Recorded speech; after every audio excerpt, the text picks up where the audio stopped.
¿Quién es Shigella? Shigella es un bacilo gram negativo que produce lo que se llama disentería bacilar. La palabra disentería quiere hablar de diarrea con sangre. Ese es el sinónimo de disentería o disentería, es lo mismo, ¿sí?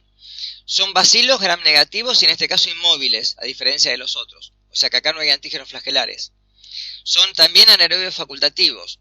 No pueden esporular, pero su reproducción acá es intracelular. De ahí que las bacterias cuando llegan al intestino tienen la capacidad de poder invadir el intestino y llegar al interior de la mucosa, ¿sí? ¿Hasta acá estamos? ¿Alguien que me pueda hablar? Si se escucha bien.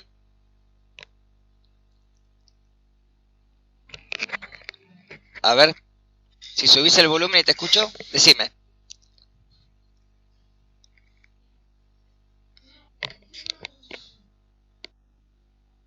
A ver, bueno, para que ahora cuando termino todo les respondo, ¿sí? Así avanzo con esto. Bien, entonces dijimos, no esporulan, pero sí son intracelulares. Hay 4 especies que infectan al hombre, ahí las tienen abajo. La más común es la Shigella dysenteriae, pero también tenemos Flexneri y Boydisonei. Estas 4 especies pueden infectar al hombre. Es una bacteria que infecta tanto al hombre como a animales, ¿sí?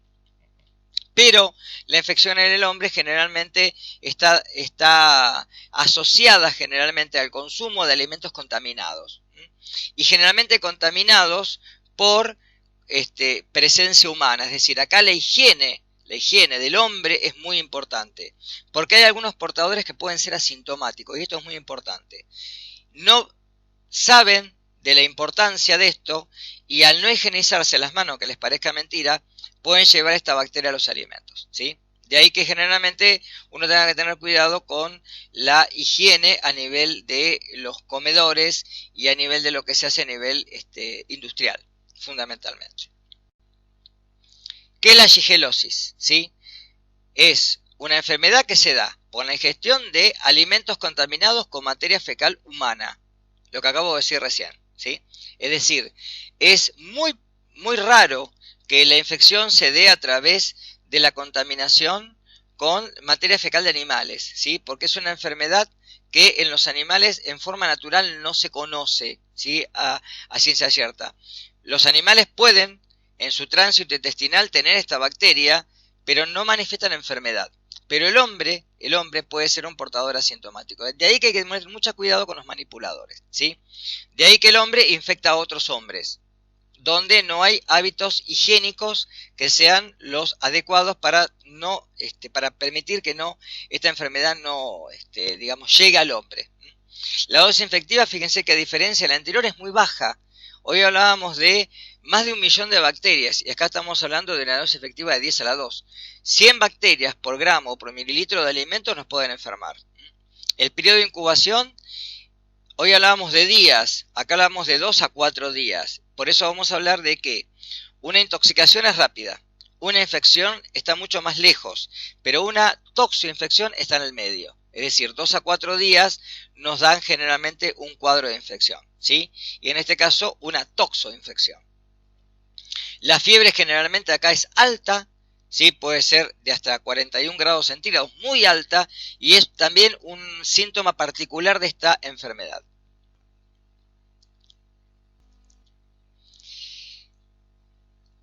Estas bacterias son ingeridas con el alimento, para que vean ahí la filmina. Cuando estas bacterias llegan al alimento, lo que hace es adherirse a la vellosidad intestinal y penetrar adentro del enterocito. De ahí que se replica en forma intracelular e induce la muerte de macrófagos, con lo cual penetra dentro del organismo y genera la infección.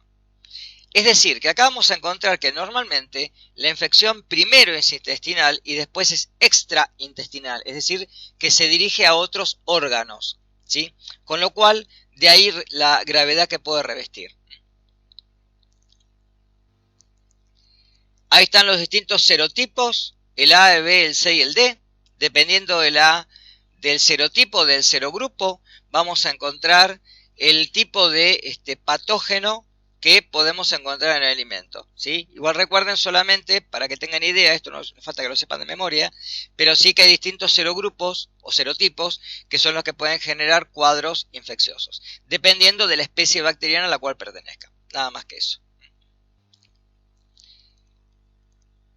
En el género Shigella, fíjense que acá lo que tienen es que lo que genera es una toxina, una enterotoxina, llamada normalmente toxina Shiga. Esta toxina es la que, como tienen acá ver en la filmina, una vez que penetra en el enterocito, produce, lo que decía hoy, la muerte de los neutrófilos, y esto generalmente da la consecuencia de la replicación intracelular de la bacteria. Esto hace de que una vez que se produzca la muerte de estas células, comience a haber abscesos a nivel intestinal, con sangrado intestinal, y la bacteria fecal va a aparecer no solamente con sangre, sino también con material purulento, con pus. Es decir, cuando uno evalúa la materia fecal de estos individuos, comienza a ver estos cuadros que son o revisten una gravedad bastante agresiva de esta bacteria, porque generalmente produce cuadros que son muy violentos, ¿sí?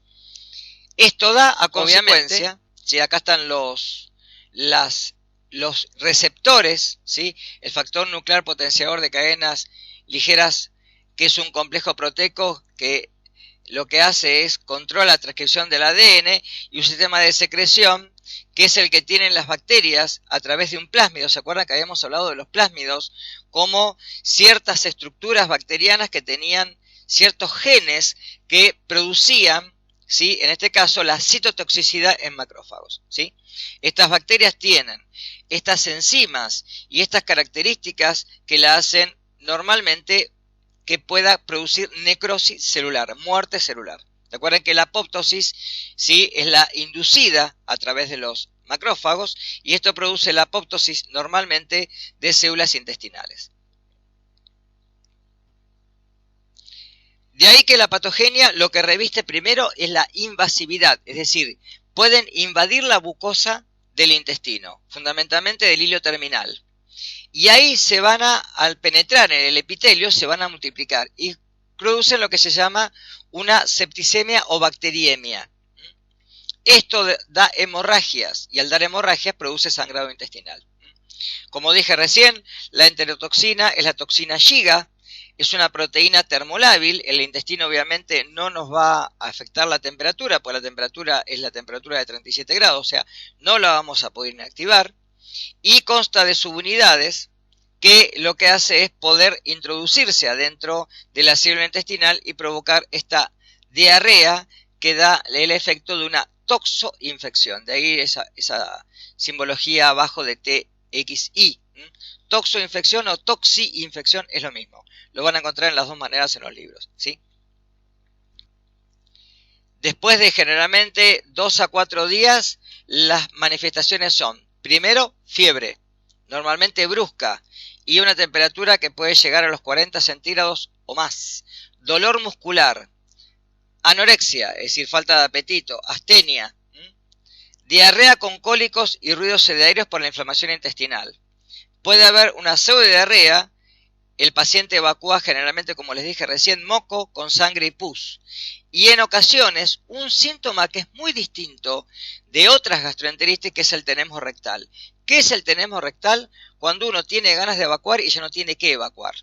Cuando la musculatura del intestino se contrae para poder eliminar y no tenemos que. De ahí el dolor intestinal fuerte y severo que da esto que se llama tenesmo rectal. En formas hiperagudas tenemos que en algunos casos, ¿sí?, se pueden dar en los que los síntomas se presenten en forma mucho más exagerada. La fiebre puede pasar los 40 grados centígrados, va a haber cólicos intensos y muy frecuentes, puede haber vómitos, fíjense que no es el síntoma principal, una diarrea abundante, y acá sí hay que recomponer obviamente el equilibrio electrolítico fundamentalmente en niños y en ancianos, ¿sí? Las manifestaciones generalmente pueden llegar a una insuficiencia renal por el acúmulo de precipitados que se dan en el intestino, y además con un choque séptico y generalmente con cuadros graves que pueden llevar al paciente a la muerte, ¿tá? En las formas hiperagudas puede haber hemorragia, perforación intestinal, o puede haber peritonitis, es decir, inflamación del peritoneo. Sí, sí.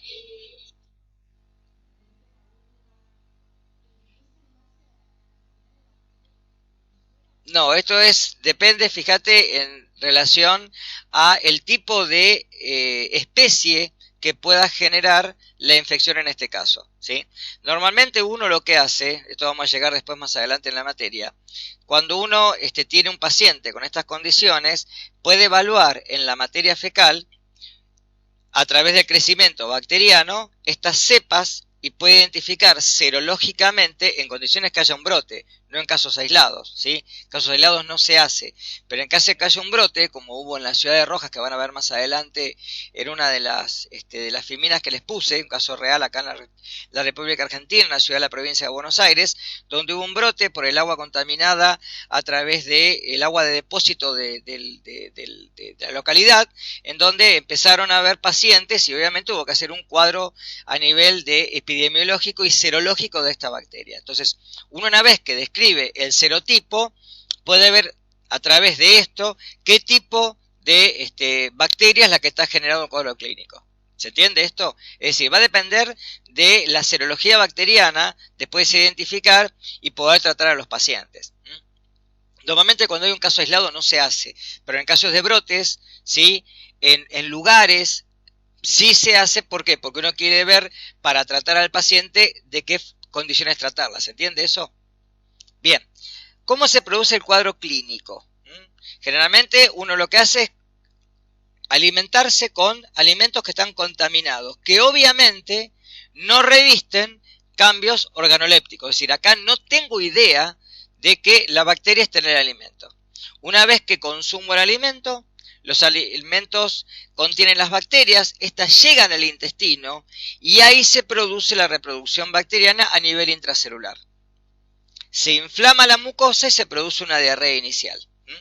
Una vez que las bacterias generaron la toxina, ¿sí? Invadieron el intestino y pudieron invadir a través del intestino el organismo, es donde se produce el cuadro más grave, en donde acá comienza a haber fiebre, donde comienza a haber un sangrado intestinal a través de la materia fecal, que se puede evaluar con sangre y con pus.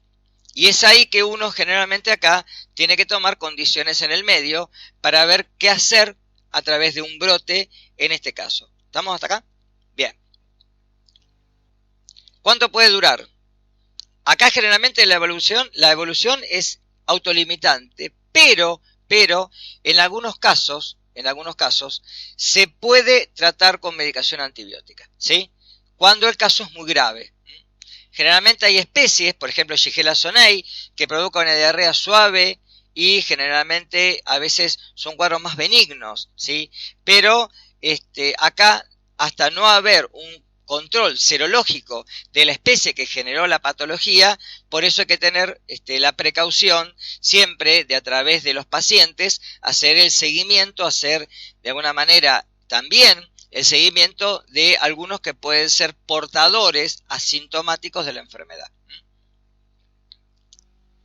Tratamiento, como les dije, rehidratación y equilibrio electrolítico.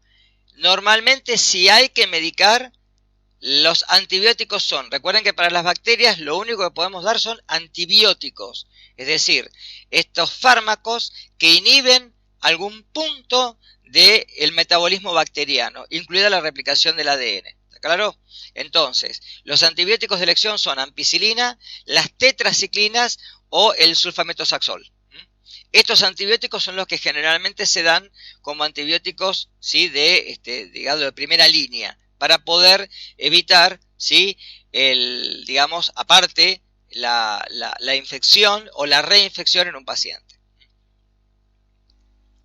Manejo terapéutico, obviamente, mantener un buen estado general, fundamentalmente a nivel de los líquidos y de los electrolíticos a nivel intestinal. Volver a recomponer la flora bacteriana, obviamente, después de la diarrea. Tratar, obviamente, la causa. Evitar complicaciones por deshidratación, obviamente. Y generalmente una alimentación astringente, de fácil digestión y con un aporte calórico adecuado. Manejar bien los hidratos de carbono, los lípidos y las proteínas fundamentalmente. A nivel epidemiológico, lo vamos a encontrar como un patógeno habitual en muchos países, pero fundamentalmente en países con bajos recursos sanitarios. Generalmente Shigella zonei la vamos a encontrar, sí, mucho más resistencia al medio externo, es la más común en lo que es la prevalencia en edad escolar. Y no hay vacunas disponibles para esta bacteria. No existen. Como ecología en todos los ambientes y fundamentalmente como contaminación fecal humana. Por eso es rara, como les dije hoy, la enfermedad en animales.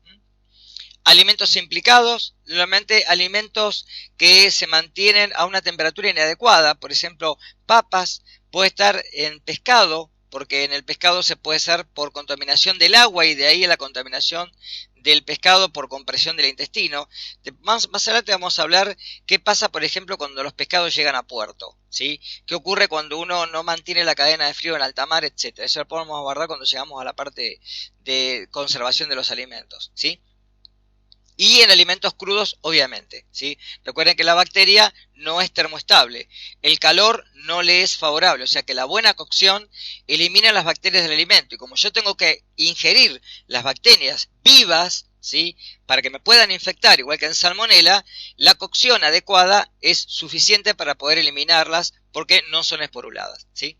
Y como control, obviamente, mantener la higiene personal y también las aguas contaminadas, porque a veces no sabemos del agua contaminada con materia fecal y eso también puede llegar al alimento por ejemplo, por los riegos o también por los manipuladores. Bueno, acá tienen un caso, la disentería basilar por Shigella en un adulto. Después mírenlo, yo lo dejo para que lo miren, es un caso individual. Quería dar a esto. Esto para que, ojo cuando lean, miren, es un artículo, esto sucedió obviamente, ¿no? Está extraído de internet, el artículo es el 31 de marzo de 2004, lo publica Clarín y pone, ya son más de 1000 los que hicieron consultas. Epidemia en Rojas, el agua corriente estaba contaminada. En el tanque de distribución municipal descubrieron que una bacteria se halla en las materias fecales. Hacía 4 años que no se lo limpiaba. Se estima que hasta ahora hubo más de 3000 afectados. Por eso se habla de epidemia. Lo gracioso es lo que ponen después. Dice, la peor de todas las hipótesis se hizo ayer realidad. La bacteria, como si tuviera personalidad, que atacó a ciertos habitantes de Rojas se desparramó a través de la red de agua potable. El foco infeccioso estaba a la vista de todos. El tanque central de agua, una de las construcciones más altas de la ciudad.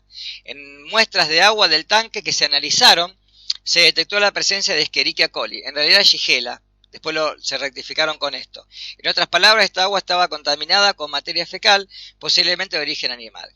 Aunque ya se detectó el foco infeccioso, la cantidad de enfermos siguió creciendo ayer en el hospital local y la única clínica privada atendieron a más de unas 400 personas. En total, entre todos lugares ya llevan atendidas en la última semana a más de 1000 personas con vómitos, diarrea, fiebre alta y dolor abdominal, ¿sí?